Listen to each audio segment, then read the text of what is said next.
My regards to Dr. Vishwanath Karadji, who's unable to join us today, Mr. Rahul Karad, dignitaries present, Rashid Kedwai, Rita Prakash, Mr. Bapat, the award winners, and all of you. I'm really amazed. I have come here after about 4 years or 5 years. I came here for an international conference. I'm amazed to see this wonderful structure and the thought that has gone behind this dome. How seamlessly they seem to have merged spirituality with science, science with philosophy and religion, religion with culture, without any conflict. I mean, it speaks of a very high level of thinking and visualizing. I've been told to speak on the new media. You know, when I was tossing around with the figures, what interested me the most was exactly 10 years ago, when I was dealing with the same figures, digital was way behind, way behind. At that time, the competition was television. Television was shooting past everyone. Print was being dabawed. Print was on the way down.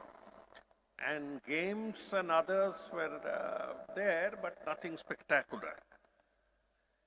Now we come to a stage where the media industry has crossed 2.5 lakh crores. 2.5 lakh crores is a mighty big amount. Let me explain. 2.5 lakh crores is more than the budget of Bihar, of Assam, of Odisha, almost equal to the size of the budget of West Bengal. I was studying this budget figures and I came to so the media industry alone is bigger than many governments. And out of this media industry, the chief leader is not television anymore. Television is thriving. It has an exponential rate of growth. But the one that is beating him, the race car that is coming in from behind, is online digital. Online digital is accounting for about 68,000 crores, singly. And its nearest competitor is surprisingly the print media, that is 35,000 crores, exactly half. So the print media in India is not dead and is not going to die down, whatever the Americans and others tell you. We have our long life, we have our society, our readership in chai shops and other places, and we will have one. So those who are thinking the print media, here are words of encouragement. And television is 30,000 crores. But these are only to give you the idea of what lies where. Where viewership is concerned, that's another interesting thing. Viewership has always been, where television viewership is concerned, has always been glued on entertainment. Saas Bhi Bahu Thi and all that, that has attracted more eyeballs than, let us say, hardcore news. But right now, we find online news to be around 45.4 crore. I'm talking of even 1.5 years ago, against 45 crores in entertainment. That means online news, which is the representative of the new media, product of the new media, seems to have gaining ground. How many of you actually read the newspaper? I have made a lot of statements about the print media, but I'm sure most of you see all your news where it comes online. There's a certain amount of convenience involved and a certain amount of risk also. I'll talk about the risks later. Now, the net is inevitable.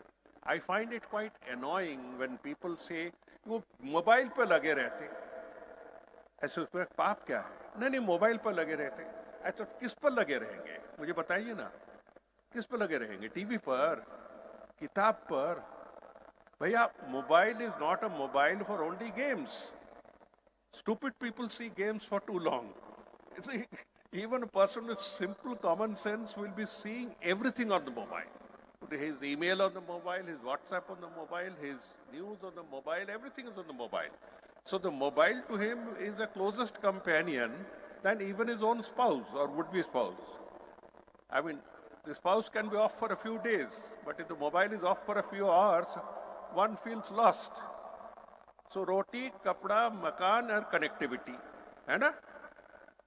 रोटी, कपड़ा, मकान, ठीक है, connectivity.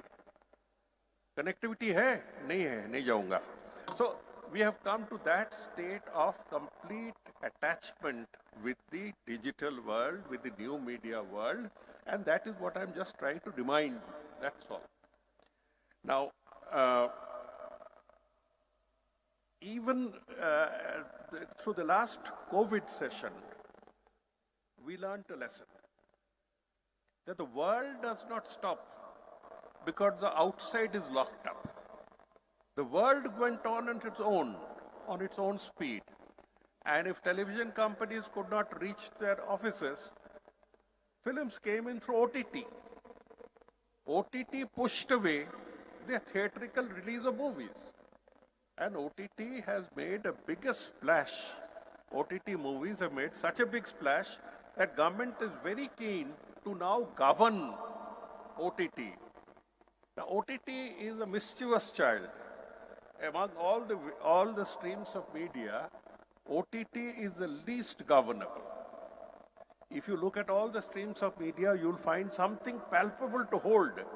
अगर वो बंदर को पकड़ ही न सके, how do we sort of hold him? I'm an ex-bureaucrat, तो वो पकड़ना, दबाना, ये सब खून में है. तो how do you catch? Telecom connectivity you can catch through the telecom companies, through towers, through mobile sets. But OTT is something that is jumping over everything else. And there has been a persistent demand in the technology sector कि OTT के भी कोई discipline में लाइए. And now I have seen the new bill, telecom bill, where they are trying to bring OTT under the new telecom law. Whether it is good or bad, I will not argue here, some other time.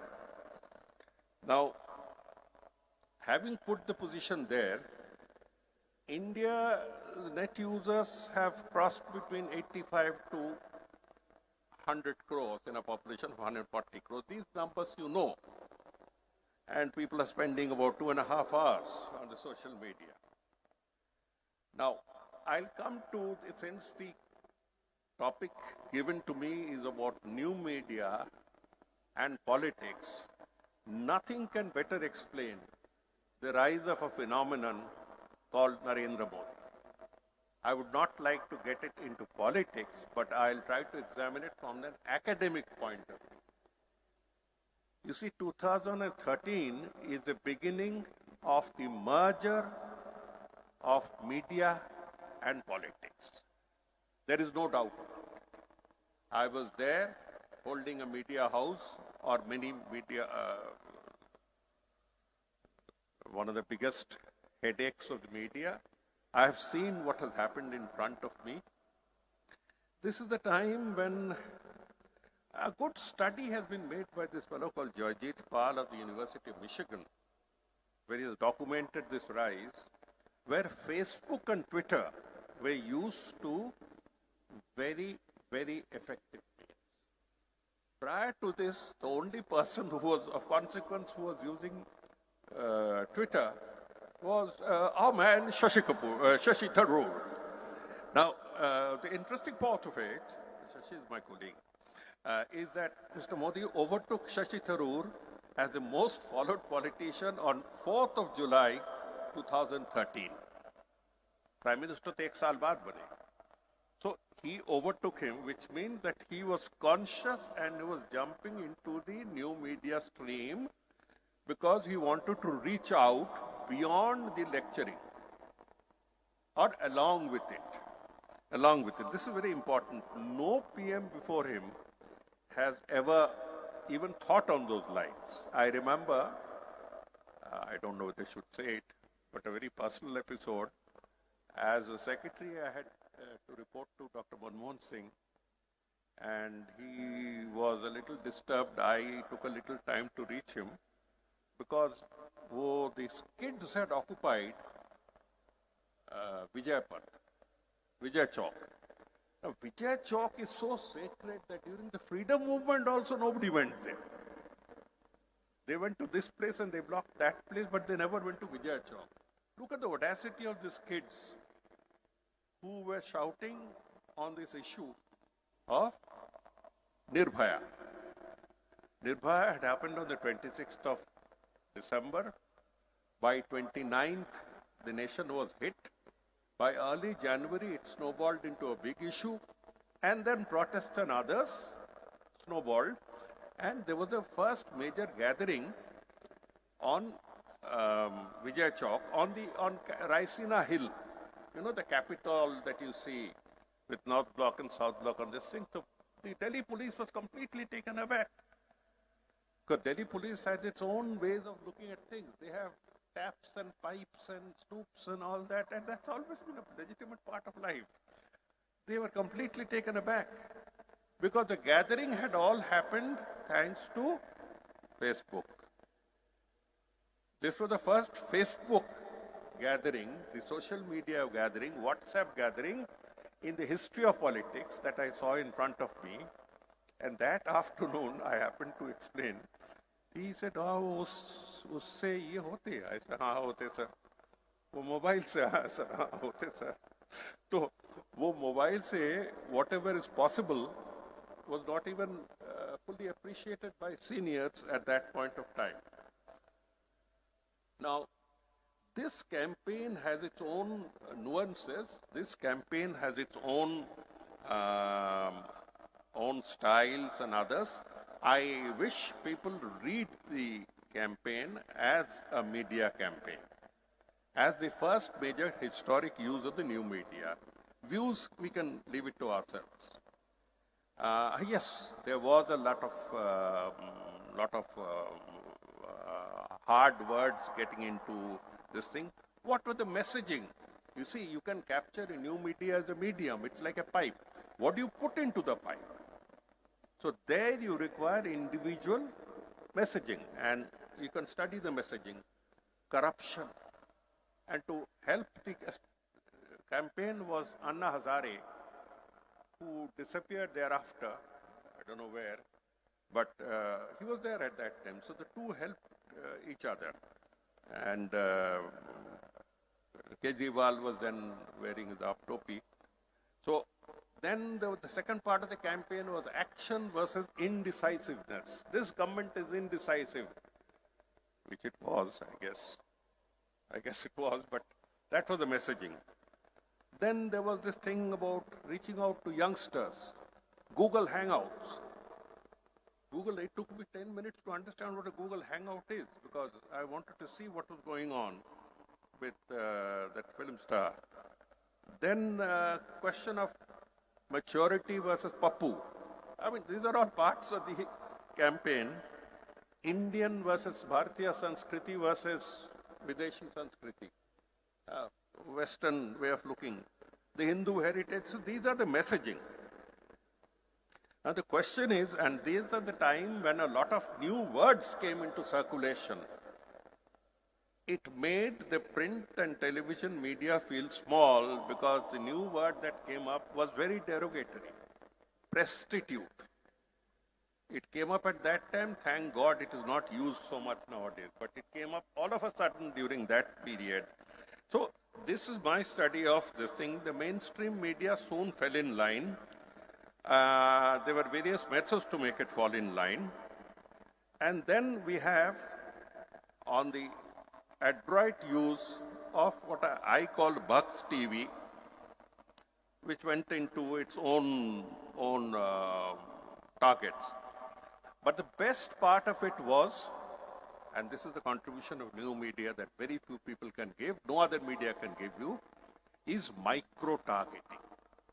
Micro-targeting is a game that arises out of algorithm. What is an algorithm? Every electronic signal, digital signal, will produce a data. And the data can be stored and studied, and from 1 hour of what you have seen on the mobile, we can start making assumptions about what you like and what you don't like. This is the averaging, this is the study, the algorithmic study of man. And the first major company in the world that was caught doing this unethical thing was Cambridge Analytica. Cambridge Analytica was caught buying up data from the social media users, buying up data unethically, and targeting the voters during the American and other campaigns.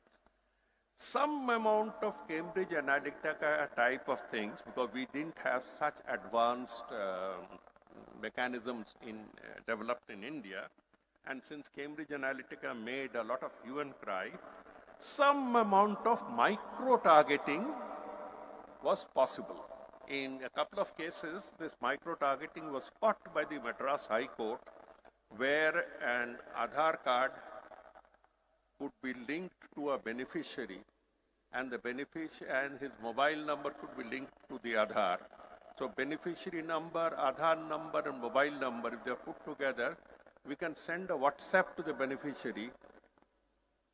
Please remember me, I helped you. That sort of thing. It started, but it was caught by the Madras High Court. Now, what is happening, and this is the danger not of X regime or Y regime, this is the danger all over the world, of what we call the complete networking of data. The networking of data is a reality. It is happening in America, it's happening in Russia, it's happened everywhere else, and it's also happening in India. Happening in India to an extent where we have to take it up politically, but this is not the forum. You have a link between your personal ID, your Aadhaar, it's almost mandatory, along with your bank, along with your PAN, along with KYC, other revelations, along with election card. So at a particular level, you have about 16 fields of control. If tomorrow somebody wants to eliminate you digitally, you're blocked out. Somebody can do it. You are just blocked out because you are caught in one of the series. I'm not saying this has happened, or this is a possibility that we have pointed out in the parliamentary committees again and again, that excessive linkage without checks is going to get us into problem. There is another couple of other problems. Who owns the pipeline? Who owns the highway? Right now, as you know, there are 5 major players on the net, the big 5 as we call them.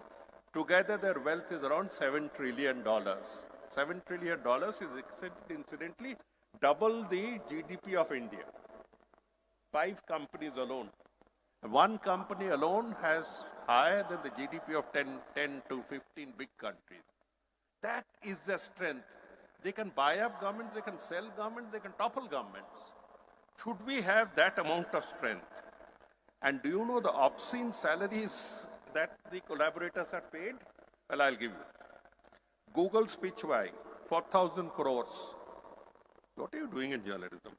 S. Narayan, 4,500 crores. That is Adobe.